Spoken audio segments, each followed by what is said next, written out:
panels.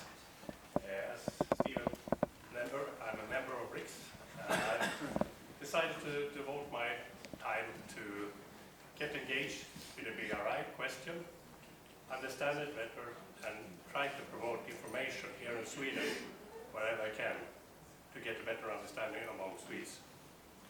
So even if this topic today is about Africa, I think it's good for all of you to get knowing about what's happening in Sweden and Swedish view of BRI, similar to what Tori just presented. So, starting with one point, the minimal reporting of BRI by the Swedish media is very seldom mentioned. And in fact, if you look into the state media or state TV, last time I heard about BRI there, it was from May, when they mentioned that was a Congress in China, celebrated the second year of BRI, development meetings, and they said it was a BRI Belt and Road Initiativ meeting in China. Critics talk about the debt cap, and that was the news message. And I think that it's quite misleading to even bring up that kind of news, because that is not news, that is propaganda. Another thing is BRI is primarily recognized by Scandinavian freight traders who trade and use the new roads, develop and get the benefit of it.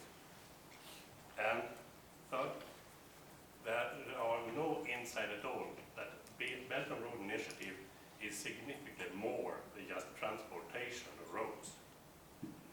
But there are exceptions, and the exception is the global Swedish company which already participate in the BRI, in Europe, in Asia, and in Africa as well. By going back to understand a bit about Swedish view of this, I think is to start with Sweden as a member of the United Nations and as well European Union. United Nations was formed in 1946 and Sweden joined in 1947. Similar, European Union was formed in 1993 and Sweden joined in 1995. Characteristic of Sweden is following. Sweden is a loyal and a strong supporter of both those organizations that act in accordance with the decision taken by them. And that means that Sweden prefers to have the discussion within the organization as such, but after the decision of what have come out of this, they act according to that.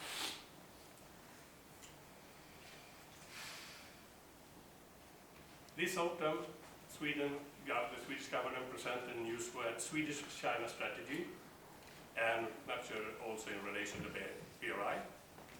And it was a paper, a lot of pages, but I think that the most important part of that could be read in the beginning. The government approach to China is based on the European Union-China strategy from 2016 and describes how the European Union strategies is implemented naturally. So it's nothing else than just European Union's view. So not to talk about Swedish-China strategy so much. Looking into Europe and the Belt and Road Initiativ, so far 26 European countries have signed up the Memorandum of Understanding with China on the Belt and Road Initiativ. And as you see on the red map there, the east part is completed. Free part, not contained yet, is on the west side. If you look into European members of the European Union, 16 out of 28 have signed the Memorandum of Understanding with BRI. Furthermore, Finland has signed with China a joint declaration appreciating the BRI. And similar, France has signed with China a joint declaration welcoming BRI. It's important to have that in mind when we talk about the European strategy, that we have actually 18 countries here that have a view on this, and a positive view of it. So in fact, there are no legal issues that prevent prevents the Swedish government to sign a memorandum of understanding with China with respect to BRI. Unfortunately, it's only a political will that is missing. So that's a shame. Europe has its own plan for infrastructure with respect to a network of roads and railways and so on, that is called TNT. And it's quite a messy, as you see. It's a long time plan, and it links up on different places with the Belt and Road Initiativ and plans for this road as well. So it could be in some way harmonized with that. But one strange thing with this picture, if you look at this map, it covers all 28 member states of the European Union. But if you look in the north, 2 countries have been cut more or less in the half, and that's Sweden and Finland. I don't believe actually that that could be the case if you talk about Spain, Portugal, Italy, and the accepted side. No way. But Sweden and Finland, that was the situation. I think they could look a little bit above that. Sorry. So above this line, which was the top of the map of the TNT, you have 60% of Swedish land area and approximately 80% of the land area in Finland was not at all connected in the right way to the TNT.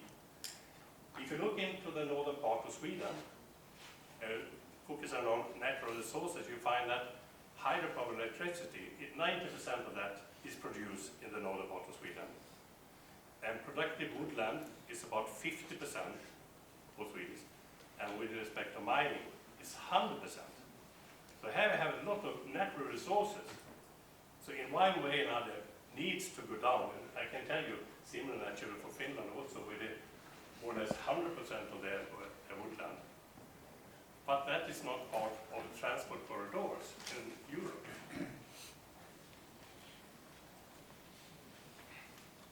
Looking to the mining in Sweden, and the mines are in the red circle in the red top there. The value of that, when they come up to the ground, is about 2.5 billion euro a year, the value of the production. But that value increases all the way by processing further on before it reaches final customer, being in Sweden, Europe, or elsewhere. So, given that information and understanding, it's not just a question about transportation from A to B. It's actually more like a river that creates growth along the way. And that should be, we talk about infrastructure, and the corridors is economical corridors, corridors that create growth. Not surprisingly, in a joint request to European Union, Sweden and Finland have applied that the Botnia corridor, which you see in the pink dot mark on the top here, should be included in the European TNT network. If approved, 20% of that cost will be covered by European Union.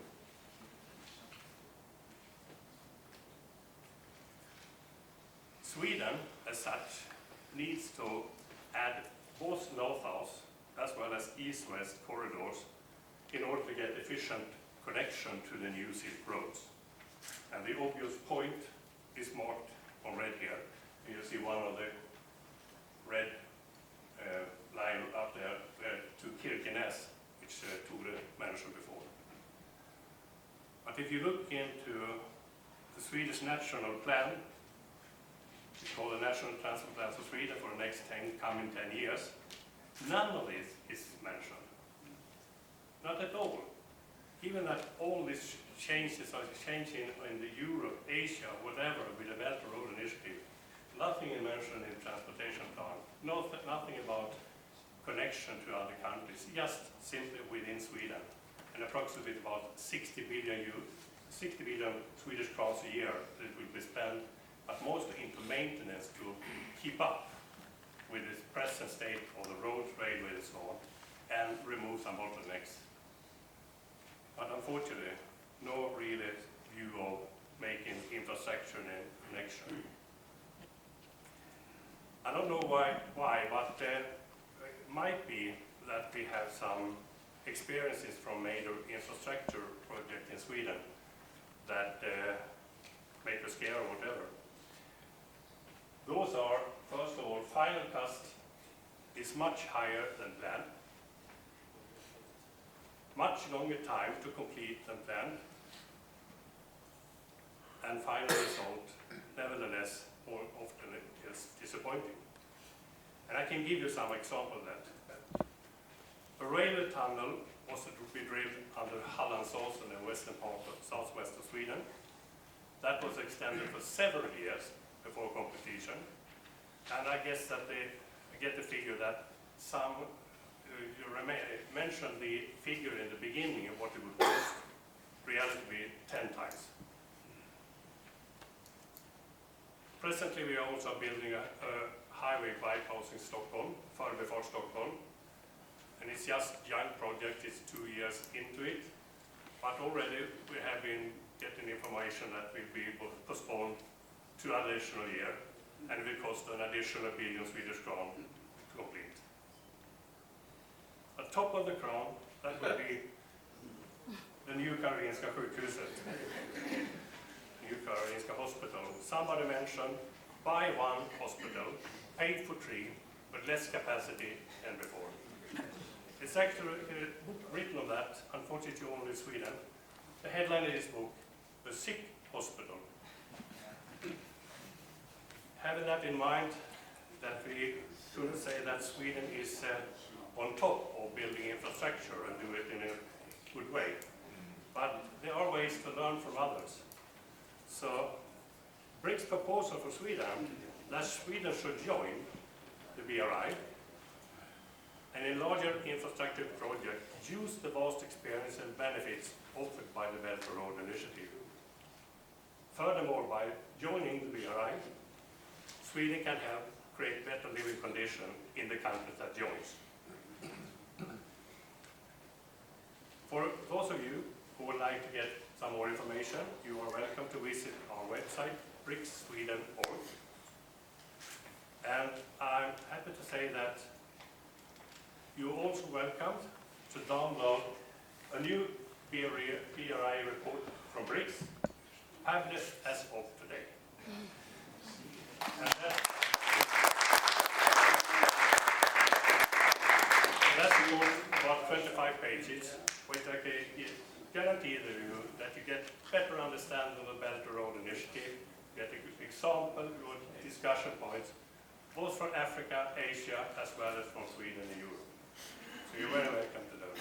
And representatives from the other different ambassadors here, one copy for each ambassador is placed outside the table before you